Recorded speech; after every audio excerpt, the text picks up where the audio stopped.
My name is Nidhi Sharma. I welcome you all to the Judiciary by PW YouTube channel. और भैया आ चुकी है law officer की vacancy, और law officer की जो वैकेंसी आई है वो किसने निकाली है, कौन सी पोजीशन की है, वो मैं आपको बता देती हूँ।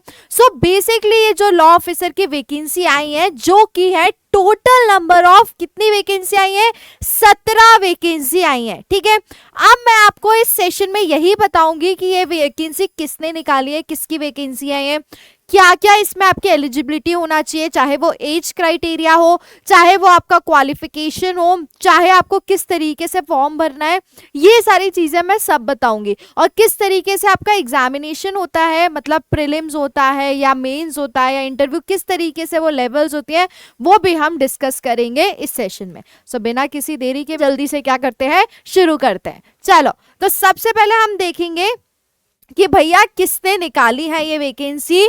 तो ये जो वैकेंसी निकाली है वो किसने निकाली है, बैंक ऑफ इंडिया ने। ठीक है, सो बैंक ऑफ इंडिया ने एक्चुअली में ये 1 जनवरी 2025 को निकाल दी थी, बट क्योंकि अभी इसकी जो इनरोलमेंट स्टार्ट हुआ है वो मार्च में हुआ है और अभी इसकी लास्ट डेट नहीं निकली है, इसीलिए हमने सोचा कि इस पे सेशन लाना बहुत बहुत जरूरी है और हम लेकर आ गए, हमने कोई देरी नहीं की। ठीक है, सब बैंक ऑफ इंडिया ने ये आपकी क्या है नोटिफिकेशन निकाली है, जो कि है किससे related, recruitment of officers in various streams up to scale 4 project number 2024-2025 notice dated 1 January 2025। तो यहाँ पर बहुत सारी स्ट्रीम्स की वैकेंसी निकली है, और वो जो वैकेंसी निकली है ना वो स्केल 4 तक की वैकेंसी निकली है। ऐसा नहीं है कि सिर्फ लॉ वालों के लिए, और भी आईटी वाईटी सबके लिए निकली है, बट क्योंकि हमें लॉ से मतलब है तो हम लॉ की वैकेंसीज देखेंगे। ठीक है, तो सबसे पहली चीज क्या कि जो बैंक ऑफ इंडिया के बारे में बात करें तो वो एक क्या है, एक लीडिंग पब्लिक सेक्टर बैंक है, जिसका हेड ऑफिस कहां पर है, जिसका हेड ऑफिस है मुंबई में, और उन्हीं ने क्या किया है, इनवाइट किया है एप्लीकेशन रिक्रूटमेंट ऑफ ऑफिसर्स का एज मेंशन बिलो। अब हम बात करते हैं सबसे पहले कि इसके एग्जामिनेशन की ऑनलाइन एप्लीकेशन या इस पोस्ट की ऑनलाइन एप्लीकेशन किस तरीके से, कहां पे, कब शुरू हुई। ठीक है, तो जो इसके ऑनलाइन एप्लीकेशन है वो कब से स्टार्ट हुई है, वो स्टार्ट हुई है 8 March 2025, that is from women's day से ये चीज स्टार्ट हुई है 8 मार्च 2025। और उसी के साथ साथ अगर हम बात करें कि कब ये एंड होने वाला है, कब तक का आपके पास समय है, तो 23 मार्च 2025 इसकी लास्ट डेट है। ठीक है, सो 23 मार्च लास्ट डेट है, भूलना मत, अपना लिख लो कहीं पर कि भैया ये तो मुझे क्या भरना ही है, क्योंकि ये वैकेंसी, बैंक्स की वैकेंसी बहुत कम आती है, और बट जो आती हैं वो बहुत ही अच्छी वैकेंसीज होती हैं, और उसमें मतलब अगर मैं बताऊं वो पर्सनली लेवल पे अगर मैं अपनी चीजें सारी मतलब जिस हिसाब से मैंने अभी तक सुना है, देखा है लोगों को, तो ये जो भैया नौकरी है ना, इसका कोई जवाब ही नहीं है। ठीक है, तो इसीलिए डेट मत भूलना, 23 मार्च तक है, अभी ओपन है, एप्लीकेशंस भर देना। उसी के साथ साथ इस पूरे क्राइटेरिया में जो ये पूरी इनने निकाली है एलिजिबिलिटी, जो इनने पोस्ट निकाली है, उसमें जो आपकी डेट और मतलब एज और क्वालिफिकेशन किसके हिसाब से डिसाइड की जाएगी, 1 जनवरी 2025 के हिसाब से ही डिसाइड की जाएगी। उसके बाद कौन से दिन को ऑनलाइन एग्जामिनेशन होने वाला है, आपका एग्जामिनेशन होगा, उसकी जो टेंटेटिव डेट है वो कब आएगी, वो सेपरेटली वो बताएंगे, सेपरेटली उनकी नोटिफिकेशन आएगी, और इस पीडीएफ को, डिटेल पीडीएफ आपको मिल जाएगी बैंक ऑफ इंडिया की वेबसाइट पे, तो परेशान मत होना। चलो, अब हम आते हैं अपने काम की चीज पे कि भैया कौन सी पोस्ट के लिए लॉ ऑफिसर की वैकेंसी आई है और कितनी वैकेंसी आई है, जनरल के लिए कितना है, एससी एसटी के लिए कितना है, ये चीज हम देख लेते हैं। तो यहां पर ये आपका है कौन सा, लॉ पोस्ट, जिसमें, ठीक है, हाँ, लॉ ऑफिसर्स के लिए जो आई है वो स्केल कौन सा है, MMGS 2। ठीक है, स्ट्रीम SPL, एससी कैटेगरी की कितनी वैकेंसी, 1 वैकेंसी, एसटी कैटेगरी की कितनी वैकेंसी, 1 वैकेंसी, ओबीसी की कितनी कैटेगरी की वैकेंसी, 4 वैकेंसी, ईडब्ल्यूएस की कितनी, 2। सबसे ज्यादा जो है वो किसकी है, वो है आपकी unreserved, that is general vacancy है, जो कि है 9।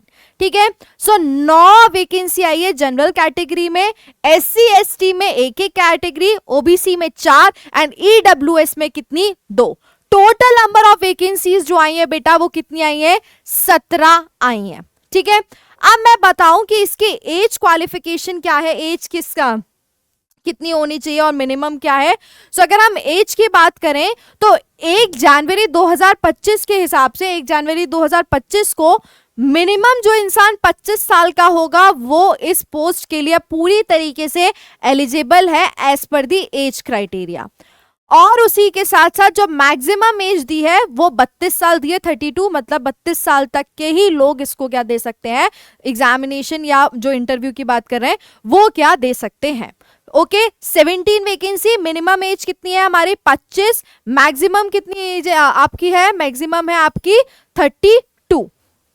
अब आते हैं हम दूसरी इंपॉर्टेंट चीज, यहां पर इनने वैकेंसी के साथ एक और इंटरेस्टिंग चीज लिखी है। वो क्या लिखी है कि ये जो वैकेंसी है ना, the above vacancies are inclusive of backlog, the number of vacancies and also the number of reserve vacancies provisional and may vary according to the actual requirement of the bank. उन्होंने ये बोला है कि जो vacancy दी है इनका number आसपास में चेंज हो सकता है, क्योंकि ये पूरी तरीके से क्या, पूरी तरीके से बैंक की जो रिक्वायरमेंट होगी उसके हिसाब से क्या किया जाएगा, डिसाइड किया जाएगा।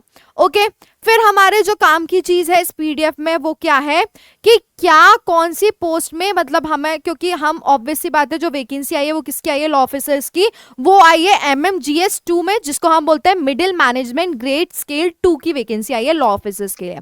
तो उसका जो पे स्केल है वो क्या है, 64,820 टू 93,960, ये इनका क्या है, पे स्केल है जो हमारे लॉ ऑफिसर की वैकेंसी आई है। एलिजिबिलिटी क्राइटेरिया मैं आपको ऑलरेडी बता चुकी हूँ क्या, कि इसकी एज लिमिट मैंने आपको बता दिया 25 मिनिमम, मैक्सिमम कितनी आपकी होगी 32 होगी। फिर आप जो आपका क्या सबसे इंपॉर्टेंट नेशनल सिटीजनशिप, सिटीजन होना चाहिए भैया इंडिया का। ठीक है, उसी के बाद हम एज क्वालिफिकेशन देख चुके हैं कि क्या होगी। फिर इनने ये बताया है कि जो रिजर्व कैटेगरी के लोग हैं उनका क्या होना चाहिए, उनका रिजर्व वैकेंसी इतना इतना रिलैक्सेशन मिलना चाहिए उनको, ये चीज़ उनने बताई है। ठीक है, दैट इज एजुकेशनल क्वालिफिकेशन, आपका जो 12th वगैरह में एग्जामिनेशन होता है वो। और जो अपर एज लिमिट का एग्जामिनेशन का मतलब रिलैक्सेशन मिलेगा वो SC वालों को 5 साल, 3 अदर बैकवर्ड क्लासेस, ये चीज़ भी उनने बताई है। ठीक है, अनरिजर्व के लिए कोई भी लिमिट का फायदा नहीं है। फिर ये हमारे अभी काम की चीज जो है उस पे हम आते हैं। ओके,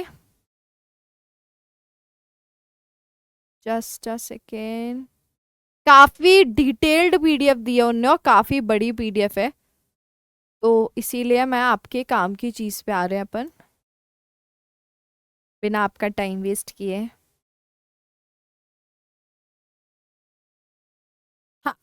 अब आते हैं सबसे इंपॉर्टेंट चीज कि सिलेक्शन प्रोसीजर क्या है, किस तरीके से। अगर मैंने सोच लिया कि मैम चलो, आप तुमने सोच लिया कि मैम वीडियो तो बता रही हो लेकिन ये तो बताओ कि हम इसको एग्जामिनेशन में हमसे पूछा क्या जाएगा, किस तरीके का एग्जाम होता है ये तो बता दीजिए। तो सिलेक्शन प्रोसीजर जो है वो क्या है, वो आपका इस तरीके से है जहां पर क्या, selection will be through online test and और personal interview depending on the number of applicants eligible candidate.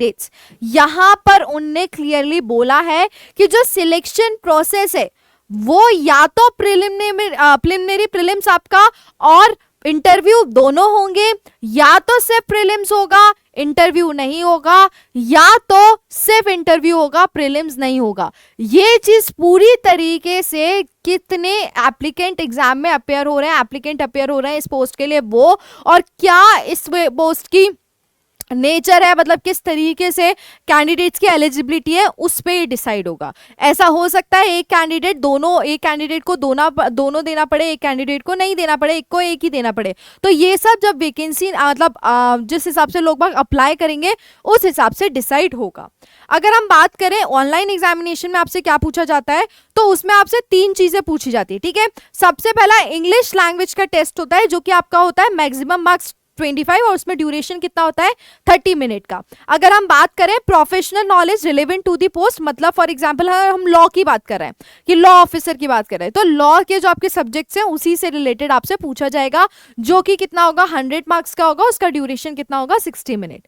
उसी के साथ साथ general awareness with special reference to banking industry जो है आपका सेबी हो गया, सारे जितने भी उनके जनरल अपडेट्स चल रहे हैं उससे रिलेटेड भी क्या, उससे रिलेटेड भी इसमें टेस्ट होता है, जो कि होता है 25 मिनट्स का, और उसका जो ड्यूरेशन होता है वो 30 मिनट का।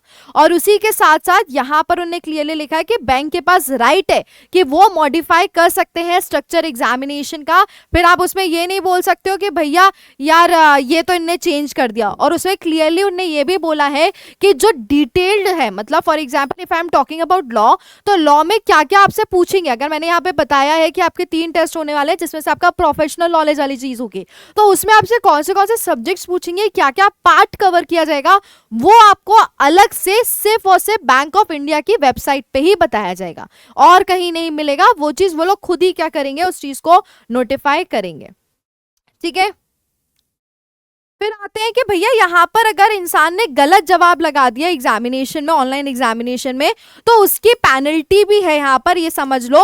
सो there will be penalty for wrong answers marked in the objective test for each question for which a wrong answer has been given by the candidate 1/4 of the marks assign to that question will be deducted. कितना होगा, 1/4 marks का deduction होगा। अब हम बात करते हैं interview के प्रोसेस की कि क्या यहाँ पे बताया उन्होंने। So merit list of the candidate based on the marks obtain by them in online examination, special reference to banking industry and professional knowledge paper will be prepared in descending order for the respective categories। ठीक है, सो यहाँ पर उन्होंने बोला है कि जो आपका प्रोफेशनल नॉलेज वाला सा पेपर है और जो जनरल अवेयरनेस है, उससे क्या निकालेंगे, उससे वो पूरी लिस्ट निकालेंगे, और उसके बेसिस पे क्या होगा, उसके बेसिस पे आपका ये होगा सिलेक्ट कि आप इंटरव्यू के लिए हुए हो कि नहीं हुए हो। ठीक है, उसी के साथ साथ सिर्फ ऑनलाइन टेस्ट में पास हो जाना, इसका मतलब ये नहीं है कि वो आपको पर्सनल इंटरव्यू के लिए बुला लेंगे। वो पूरी तरीके से उस टाइम पे जितने स्टूडेंट्स होंगे, जिस हिसाब से मार्क्स होगा, उसी के हिसाब से डिसाइड होगा। ओके, फिर हम आते हैं, जैसे मैंने आपको बताया शुरू में कि वहां पे उन्होंने क्लियरली लिख के रखा है कि ऑनलाइन एग्जामिनेशन एंड और इंटरव्यू, मतलब या तो प्रीलिम्स हो सकता है, नहीं हो सकता, या दोनों हो सकते हैं, इंटरव्यू और प्रीलिम्स, ये चीज उन्होंने बताई है। तो यहाँ पर ये पॉइंट जो बोल रहा है वो ये बोल रहा है कि अगर ऑनलाइन एग्जामिनेशन और इंटरव्यू दोनों हुए, मतलब एग्जामिनेशन भी देना पड़ा और इंटरव्यू भी देना पड़ा, तो किस तरीके से चीजें चलेंगी। Selection will be through online test and और personal interview depending on the number of applicant eligible candidate. In case online test is conducted, the weightage of online examination and interview will be 80-20। क्या बोला है कि अगर यहां पर interview और prelims होता है तो उस टाइम पे क्या होगा, उस टाइम पे जो वेटेज रहेगा वो क्या रहेगा, प्रीलिम्स 80 एंड 20 इंटरव्यू के। The combined final scores of candidate shall be arrived at on basis of total scores obtained by the candidates in online examination and interview. A candidate should be found suitable both in the online examination and interview to be eligible for the final selection. क्या बोला है उनने कि जो candidate है वो क्या होना चाहिए, पूरी तरीके से सूटेबल होना चाहिए दोनों में, ऑनलाइन एग्जामिनेशन में और इंटरव्यू में फाइनल सिलेक्शन के लिए। ओके, फिर हम आते हैं जो मेरिट लिस्ट है, ठीक है, केस की, वो मार्क्स जो ऑब्टेन्ड होंगे ऑनलाइन एग्जामिनेशन में, परसेंट में, वो किस हिसाब से बनेगी, डिसेंडिंग ऑर्डर के हिसाब से बनेगी। अब अगर मान लो कि एग्जामिनेशन नहीं हुआ, सिर्फ इंटरव्यू हुआ, तो उसमें कैसे डिसाइड किया जाएगा, तो जो फाइनल सिलेक्शन है वो क्या होगा, पर्सनल इंटरव्यू के थ्रू होगा। और उस केस में क्या होगा, जो पर्सनल इंटरव्यू में उस बंदे ने मार्क्स ऑब्टेन किए उस हिसाब से क्या कंसिडर किया जाएगा। ओके, एग्जामिनेशन सेंटर की बात करें तो उन्हें सिटीज बता दिए कहाँ कहाँ पर होने हैं। कोई भी अगर आपने रिक्वेस्ट की कि भैया एग्जामिनेशन सेंटर को चेंज कर दिया जाए, तो वो चीज यहाँ पर उन्होंने बोल दिया है कि अलाउड नहीं है। उसी के साथ उन्होंने ये बोला कि बैंक के पास पूरे तरीके से अधिकार है कि वो राइट कर सकते, कैंसिल कर सकते किसी भी एग्जामिनेशन सेंटर का, और भी जो भी उनको लगेगा वो चीज़ें उनके पास पूरी तरीके से अधिकार है। ठीक है, अब आपको जब आप भरोगे यहाँ पर तो आपको क्या करना पड़ेगा, अपना पूरा जो डॉक्यूमेंट वगैरह सारी चीज़ें क्या इसमें आपको बतानी पड़ेंगी। सो अगर हम बात करें कि इंटरव्यू के टाइम पे कौन सी चीज़ें आपको प्रोड्यूस करनी है, वो इनने बताया है कि कौन से डॉक्यूमेंट्स लगेंगे, वो भी इनने सारी चीज़ें इसमें क्लियरली बताई हैं। ठीक है, तो ये जो हमने मेजर चीज़ें देख ली कि क्या क्या वो आपसे पूछेंगे, क्या क्या पूछ सकते हैं, क्या क्या नहीं पूछ सकते हैं, वो भी मैंने आपको बता दिया। ये भी बता दिया कि दोनों एग्जामिनेशन हो सकते हैं। अगर यहाँ मान लो कि बच्चे ज़्यादा हुए तो वो दोनों करा सकते हैं, ऑनलाइन एग्जामिनेशन भी और इंटरव्यू। बट उनको लगा कि नहीं, सिर्फ एक ही चीज़ होनी है और एलिजिबिलिटी कैंडिडेट के बेसिस पे भी वो दोनों चीज़ कर सकते हैं।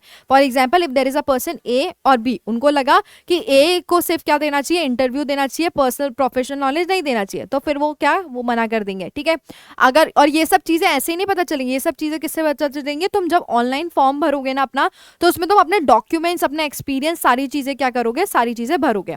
अब मैं एक और इंटरेस्टिंग चीज़ बताती हूँ जो तुम लोग शायद कोई लोग हिल जाए। यहाँ पर बेटा सबसे इंपॉर्टेंट चीज़ है कि ये जो मेजरली एक बोलते हैं, क्या इसको सही बोलूं या गलत बोलूं, कि यहाँ पर एज लिमिट वाला तो मैंने बता दिया 25 और 32। एक और इंपॉर्टेंट चीज है, दैट इज एक्सपीरियंस। यहाँ पर क्लियरली बोला गया है क्या, age on the date of notification, मतलब 1 जनवरी 2025 कैंडिडेट के पास होना चाहिए मिनिमम 6 ईयर्स। हम इसी की बात कर रहे हैं ना, हाँ, minimum 6 years post qualification experience as practising lawyer and और with law firm. The experience as above can be cumulative. एक सेकेंड दो मुझे, हमने अभी कौन से ग्रेड की देखी थी अपन ने,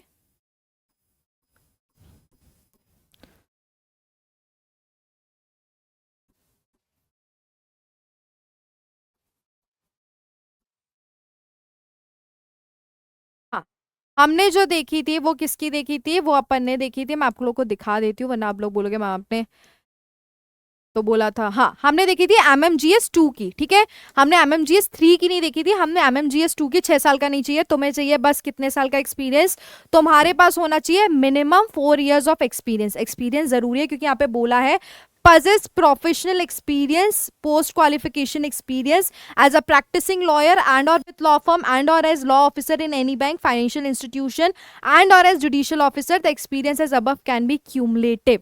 यहाँ पर उनने बोला, यहाँ पर उनने ये नहीं बोला कि अगर एडी प्रोफेशनल होगा, एक्सपीरियंस होगा तो उसको अच्छे से प्रिविलेज देंगे, नहीं, उनने यहाँ बोला है क्लियरली कि भैया 4 साल का मिनिमम प्रोफेशनल एक्सपीरियंस होना चाहिए, तभी वो क्या करेंगे, तभी वो एंटरटेन करेंगे। ठीक है, तो ये जो पोस्ट आई है MMGS 2 की, उसमें आपका क्राइटेरिया 25 साल से 25 साल या 25 साल से ज्यादा होना चाहिए, बट 32 साल तक लिमिट है।